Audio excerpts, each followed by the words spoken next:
समाप्त करने की बात है क्या? तो आदरणीय रामजन्म शर्मा, आदरणीय उषा विद्यार्थी जी, आदरणीय हमारे अतुल जी, निखिल आनंद जी, अपने जितने भी हमारे भाजपा के नेता हैं, सभी को तो भारतीय जनता पार्टी किसी न किसी रूप में, अगर भारतीय जनता पार्टी नहीं दी होती तो हमारे रामजन्म शर्मा विधायक बनते क्या? संगठन में पूर्व के वो जिला अध्यक्ष रहे हैं।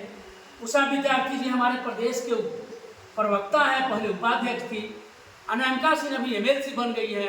आदरणीय निखिल आनंद जी को टिकट दे दिया गया है। अतुल जी अगर भारतीय जनता पार्टी में काम किए, उनको भी टिकट मिला है। भारतीय जनता पार्टी किसी परिवार की पार्टी नहीं है। भारतीय जनता पार्टी अपने कार्यकर्ताओं के कार्य को देखकर आगे की ओर दायित्व देती है। कोई जरूरी नहीं है कि सब कुछ एमएलसी हो सकता है, कोई जरूरी नहीं है कि मैं विधायक हो सकता हूं, लेकिन भारतीय जनता पार्टी काम करने वाले सभी कार्यकर्ताओं पर ध्यान रखती है और किसी को यहाँ अलग थलग नहीं किया जाता है। वो लगातार संपर्क में है। सदस्यता अभियान मेरा चल रहा है, लक्ष्य है मेरा पटना ग्रामीण का, उस लक्ष्य की ओर हम लोग बढ़ रहे हैं। विक्रम विधानसभा सदस्यता अभियान में अपने पूरे पाटलिपुत्रा में नंबर 1 पर है।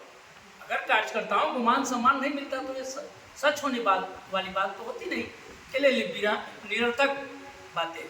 धर्मेंद्र जी, आपके बिहार भाजपा के बिहार प्रदेश के पूर्व अध्यक्ष सम्राट चौधरी और अभी वर्तमान उप मुख्यमंत्री हैं, उन्होंने विक्रम की धरती से कहा था कि 2 महीने के अंदर जो है कि हम ट्रामा सेंटर का फिर से शिलान्यास करेंगे। लेकिन अब 17 अक्टूबर को जो है कि आपका 2 महीना कंप्लीट होने वाला है, लेकिन ट्रामा सेंटर का क्या स्थिति है? आपने सही क्वेश्चन किया। हमारे भाजपा परिवार के जितने भी नेतृत्व हैं, चाहे वो मुख्यमंत्री हो या प्रधानमंत्री जी हो, जो कहते हैं वो करते हैं। मैं आपको बता दूं, अभी 4 तारीख को हम लोग का जिला कार्यक्रम कार्यान्वयन समिति की बैठक थी। उसके हमारे डिप्टी सीएम साहब माननीय अध्यक्ष हैं, इस जिले के भी प्रभारी मंत्री हैं। उस नाते मैं उस बैठक में एक सदस्य होने के नाते गया था और मैं हृदय से अभिनंदन और वंदन करता हूँ अपने माननीय सम्राट चौधरी जी का। जो कहे वो किए और आपका ट्रामा सेंटर, हमारा ट्रामा सेंटर विक्रम का गौरव के लिए उन्होंने पूरे 4 तारीख को विश्वसूत्री में अपने पदाधिकारियों को निर्देश दिया कि तुरंत जमीन उपलब्ध करा करके इसको शुरू किया जाए। इतना ही नहीं, उन्होंने नौबतपुर के ग्रामीणों को जो असुविधा होती है गाड़ी से आने जाने में, मुझ जैसे छोटे कार्यकर्ता की आवाज पर उन्होंने भी वहां भी पुल बनाने के लिए, ऊपरी पुल, ताकि वहां जाने में लोगों को कष्ट हो, जाम से निजात मिले, इसके लिए उन्होंने कार्य शुरू करा दिया। पूरी उसकी तैयारी हो गई। आज माननीय उप मुख्यमंत्री जी ने फोन पर मुझे बताया कि देखिए ऐसा ऐसा कार्य हो गया। आप भी हम लोग माननीय सम्राट चौधरी जी के दिशा निर्देश में अपने मनेर में नगर पंचायत, विक्रम नगर पंचायत, पालीगंज नगर पंचायत, नगर पर निकाय के जितने भी हमारे क्षेत्र है, पुनपुन हो, मसौरी हो, आपका मनेर हो, दानापुर हो, सभी में उन्होंने मुझे कितना सजग है इसका उदाहरण मैं दे रहा हूँ। मुझे फोन करके उन्होंने कहा कि इतने जगह का लिख करके दो सौंदर्यीकरण के लिए, पार्क के लिए, अध्यक्ष जी आप तुरंत दीजिए, दशहरा के बाद हम इस पर काम करेंगे। ऐसा जज्बाती, ऐसा वचन के पक्का हमारे डिप्टी सीएम है।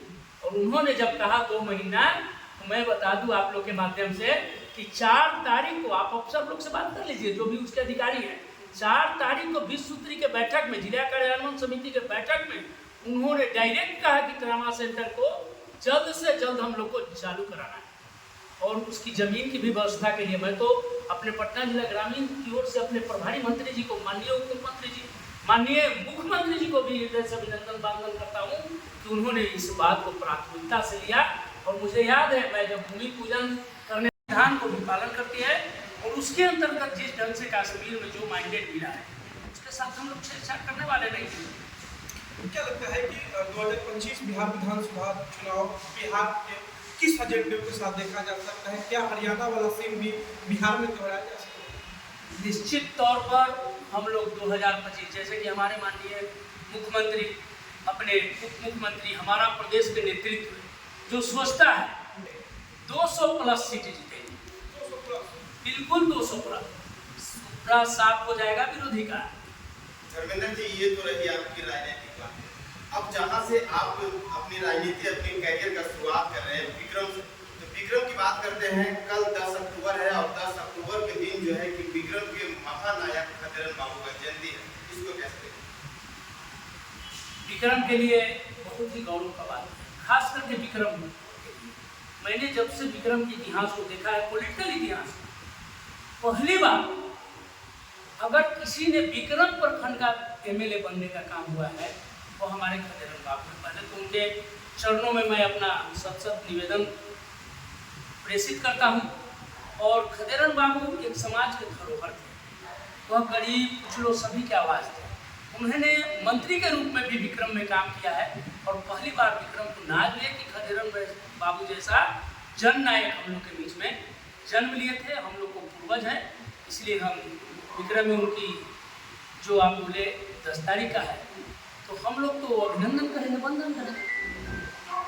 जिस तरह से बंगाल की स्थिति को क्या देखते हैं? बंगाल में जिस तरह से कई 1000 से ज़्यादा पंडाल नहीं बना है, बंगाल की स्थिति को यह एक किसी को साधने का तरीका है, जहाँ किसी के लिए सिर्फ सरकार किसी भी रूप में पोषण। बंगाल की क्या बात करनी है, बंगाल में रेप का जो अभियुक्त होता है उसके लिए सरकार खड़ी हो जाती है। वहाँ सामाजिक राजनीतिक कार्यकर्ताओं की हत्या होती है। मेरा तो मानना है कि वहाँ सरकार नाम की कोई चीज़ है ही नहीं।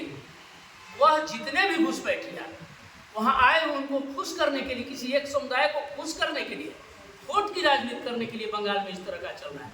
आप लोग मीडिया कर्मी हैं, आप सभी भाई हैं, आप स्वयं जानते हैं, आप देश के चौथा स्तंभ हैं, आप आवाज़ हैं लोकतांत्रिक देश में। बंगाल में जो स्थिति बनी हुई है वह किसी को सिर्फ साधने के लिए है, वोट की राजनीति हो रही है। वहाँ किसी को सनातन धर्म से मतलब वहाँ की सरकार को नहीं है। सनातन धर्म को कितना प्रताड़ित करे, कितना अपमानित करे ताकि उनका वोट बैलेंस करे, इसके लिए वो काम करती हैं। ममता दीदी तो वही हैं। जिससे कुछ जो है कई नेताओं का कहना है कि विक्रम के लीडर जो है सीट को खत्म करने की बड़ी साजिश चल रही है। मतलब नहीं समझे। विक्रम विधानसभा में जो लीडर हो रहे हैं उनको दरकिनार कर रही है भाजपा। जैसे कि खदेरन शर्मा को किसी एमएलसी बनाना चाहिए था, ऐसे मांग को लेकर विपक्ष भी हावी। मैं एक बात आपसे कहना चाहता हूँ, मैं अपने विषय में भाजपा समझ में आपको आ जाए, मैं पंचायत अध्यक्ष से बीजेपी का राजनीति युवा मोर्चा, और आज पार्टी ने मुझे जिला अध्यक्ष बनाया। कौन कहता है कि भारतीय जनता पार्टी अपने नेतृत्व को विक्रम में समाप्त करना चाहती है? वो तो डेवलप करना चाहती है। बूथ स्तर के कार्यकर्ता को उठाकर जिला स्तर पर लाना, बूथ स्तर के कार्यकर्ता